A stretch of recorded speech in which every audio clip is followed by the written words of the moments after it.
Hello and welcome to the SemLyfe. My name is Patrick, here with Colby McKee, Hey there. Alex Klein, Howdy.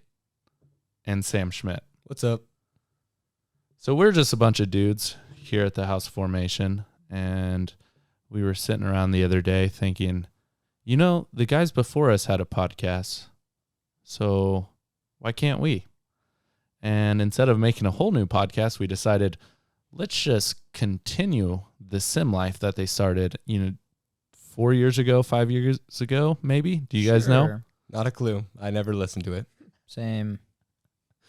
Likewise. That's a very good point. None of us have actually listened to that podcast, but we all like talking instead of listening, apparently. I've never listened to any podcast, so I think this is exactly where I'm supposed to be. I only talk, so I don't know what you're talking about.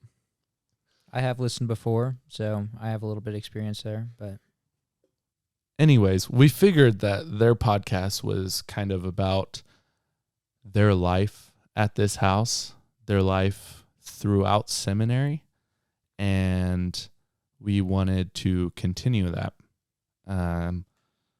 Today is August, and by August, I mean September 25th. You'll hear that a lot in the podcast. It's September 25th, and we have been at the house for, a month and a week, maybe? Yeah, maybe just a little over a month. That sounds right.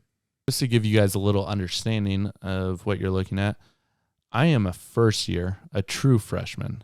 I've never been to college, so this is the first time experiencing college and seminary. And how long have you been in, Colby?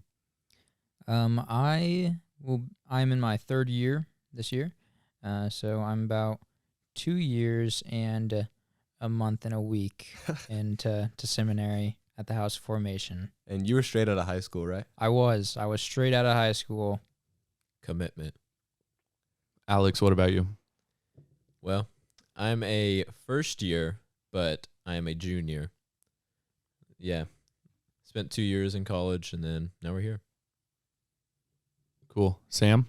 So I had 1 year at college, K-State, and then this is my second year here. Awesome. So that gives you guys kind of an overview of where we're at in life. I also didn't mention I'm 25, so I'm quite a bit older than some of the guys at the house. So I'm just more mature. And Some people would say that. Some people would say he's kind of uptight and struggles to get out of bed in the morning. oh, man, I'm excited for this podcast. I've been looking forward to it. Anyways, we figured we would start off with not our vocation stories. We didn't want to bore you guys too much. I figured you guys would hear more about that throughout the episodes. Wanted to start off with kind of our first impressions of the last month here at the House Formation in Wichita, Kansas. We figure a majority of our listeners are last names are Klein, so we kind of wanted to Go Klein. give you a little shout out. But I want to start with Sam on the question, what has been your favorite thing this year? My favorite thing this year. I think I've found like the fraternity has been different. I think there's just like a new life. There's so many new guys that have come in that's kind of brought life to what was already there. And so like old friendships have friends from last year, like the guys I lived with last year, I've seen like those relationships kind of become their own and thrive more. And also like the new relationships really like taking root. So I think that's been my favorite thing to see this year. Awesome. What about you, Alex? Being here at seminary, just having a chapel literally downstairs, and you get to go to mass every morning. You get to go to adoration every day. You can go more times if you want. Just that experience is just beyond rewarding. I'm eternally grateful. Cool. Yeah. Have you I've experienced that. What do you think about the chapel at the house? You know, so for all you listeners that haven't seen the chapel, so what it looks like, you walk in, 2 glass doors, and you push it open, and you have a holy water font on your left, and right next to that, like probably a few feet, is the piano, and you look, and right when you look forward, that's the middle aisle, and there's probably, I don't know, I'd say 4 pews on either side, and the pews are very complex. They have cubbies that are about maybe a foot tall for us to put our books and stuff in during adoration, so we don't have to bring them down every morning or day. We can just go down there and pray whenever we want. And it honestly is a beautiful place because it has the IHM Sisters logo, I'm pretty sure, on the front. I haven't figured out what that is yet. I'm gonna be honest, it's not the IHM Oh, really? Sisters logo. But other than What that, is it? it does feel like I'm there. Like Yeah. I can see it all, and it helps that I've been there, Yeah. But that was a good description, Yeah. Alex. Yeah. Wait, I got tell a little me, more yeah, for tell you. me more. Tell me more. So once you get past the pews, right? What's you, there? You look forward and you just see this beautiful altar. The base of it is just oak, just brown dark oak that builds up to a very, I'd say a few inches of granite, just white granite with a normal white cloth. You know a lot about building materials. Yes, I do. Thank you. And then you look at the altar and you see just these 2 amazing brass candlestick holders, and they have different faces on them. One of Joseph, one of Mary, and one of Jesus. And they go probably like a foot high when they're at their best.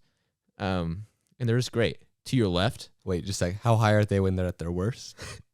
probably like a few inches. That's when we change them. Got it. You know, but you look to your left, you see the reading stand. That's also, I think it's oak, but it looks pretty cool. Would someone else call that an ambo if they were given the chance? Yes, they would. And it looks I would say that's the right. Yeah.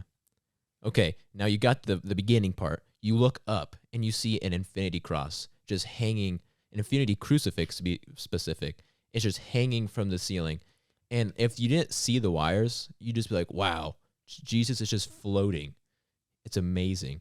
And like if you were just sitting down on the floor and just looking up, like it's just truly awe-inspiring. You see so much, and you're just like, he died for me, and I'm here, you know? And it's just a really beautiful place because the tabernacle's right beneath that, just golden in all its beauty, with Jesus being the center and Mary on the left and Joseph on the right. It's like, what else could you want? That's tight. Wow. Yeah. That is our chapel that we get to see every day. It is simple too. It's super simple and beautiful. That's what I love about it. Colby, what's your favorite thing? My favorite thing, honestly, I don't know, being at the house formation for 2 years has kind of made me, I guess, like, I don't know, almost, it's more difficult to enjoy like the chapel and all its beauty and everything as much as Alex is able to, and just returning to the fraternity is beautiful and wonderful because it's a new fraternity because it's different from last year. And I also really enjoy that.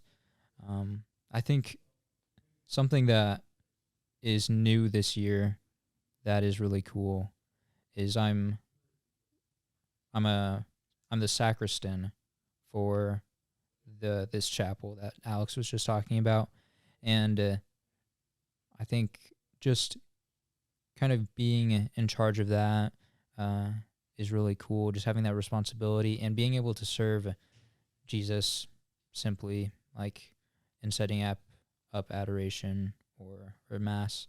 There's just something that kind of brings me back to Christ, and it's something that I don't really get to experience other places because I don't sacristan anywhere else. So, And you're great at it.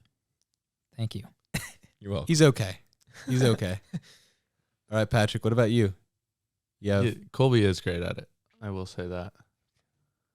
Besides the time that he didn't face Jesus to us when he put Jesus in the monstrance. Other than that, he has done a good job. I did mess up there that one time. To be fair, it was also your first time doing it, so I guess we can't give Well, you too much. Yeah, we can't. I also did it the whole summer though. So- Never mind. I'm going to give you more now.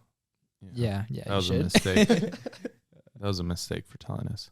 Anyways, yeah, I would say my favorite part is the structure. Outside of high school, moving out of my parents' house, I created this life where I was able to do a lot of things, just whatever I wanted, I guess, and whenever I wanted. And coming into a house like this, it's definitely been tough to be like, oh, I have to wake up at this time.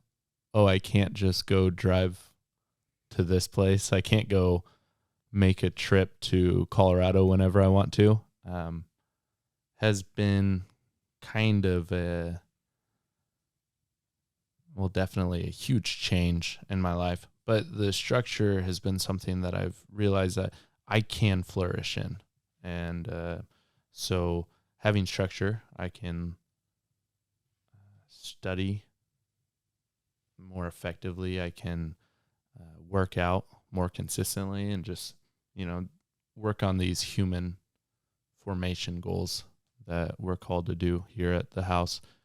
So honestly, that has been my favorite part. So I have one more question, and we have about 2 more minutes left in this podcast.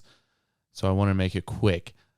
The question is, and this is how I think we want to end every podcast, is just a little insight of how our spiritual life is going and something about the spiritual life, something that maybe we've seen during adoration, maybe we've read in a book, just some kind of quote, something that's kind of been like, oh, this was really cool and really helpful for me. So we just got off of a silent retreat quite a few hours ago. And one thing through that silent retreat that I just kept coming back to was this, I believe it was a homily from Pope Francis. And one of his quotes was, "Fewer worthless words and more of the word of God." And I was like, hell yeah, I need this so much. So that's one thing that I think has really helped me in the last 36 hours. Right. We're going to Colby. Yeah, I think something that really struck me this retreat was just I had a lot of time to rest during this retreat. I slept a lot, took some naps, and I didn't realize how tired I was. Basically, all I did during this retreat was I prayed, I slept, and I ate. That's about it. And honestly, it was really good because being in the midst of school and everything, and school is kind of getting a little bit more dense, I guess. I don't know exactly how to put it, but it's picking up a little bit, and I really needed a break from it to rest in the presence of God and just to sit with Him. Yeah, I guess that's pretty good, Colby. Thanks for that. For me, during the silent retreat, I had a lot to just meditate on nature, just like see like the glory of God's creation. And I don't know how it led me here, but it led me to thinking about when I get dry in prayer, what do I do?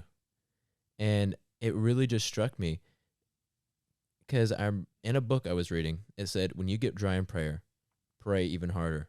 For in those times, when you pray hard, when like it seems like you are just doing the normal routine, everything's dry, that is when you are carrying the cross the most. You are helping out God in a tremendous way. And that just reminded me of just how much I need to just keep going at it and nothing I do is not worthless. Cool. Sam, take us away. I think I was realizing how unsatisfied I was with not being able to give myself fully to everything, like here, like school, the brothers here, even like my prayer. And I found that like I was being offered satisfaction by just like loving through those things. It's like Teresa's whole theology of like, I can love through my schoolwork. I can love through like giving time to my friends, and I can love through prayer.